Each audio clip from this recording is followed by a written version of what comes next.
देखंतु माँ धामराई नोडाल स्कूल आज पीएमसी स्कूल रो मान्यता पाई। पीएमसी स्कूल एभली एक शैक्षिक वातावरण तैयारी हेब सृष्टि हेब जहाँफल कि एठारे आधुनिक शिक्षा पद्धति सहित आधुनिक टेक्नोलोजी सहित प्रथम रु दशम श्रेणी पर्यंतर पिला माने समस्ते परिचित होगा सहित आज से माने भारतीय संस्कृति एवं परंपरा आधारित शिक्षा तत्सहित शैक्षिक भित्तिभूमि एवं शैक्षिक भित्तिभूमि उन्नतीकरण भली पदक्षेप यही स्कूल माध्यम एक तो बाछी बाछिकी अनेक स्कूल को वर्तमान पीएमसी स्कूल रे परिवर्तन करा जाउची हाई स्कूल को एवं यूपी स्कूल को मध्य ओडिशा सरकार गोदावरी मिश्र आदर्श विद्यालय रूप में मध्य परिवर्तन करने को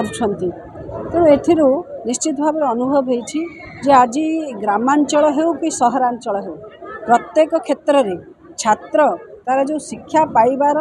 आधुनिक शिक्षा पाइबार एवं प्रकृष्ट शिक्षा पाइबार जो नैतिक अधिकार अच्छी से अधिकार को कोठी कोठी पूर्ण करने राज्य एवं केंद्र सरकार उभय लगी पड़ी।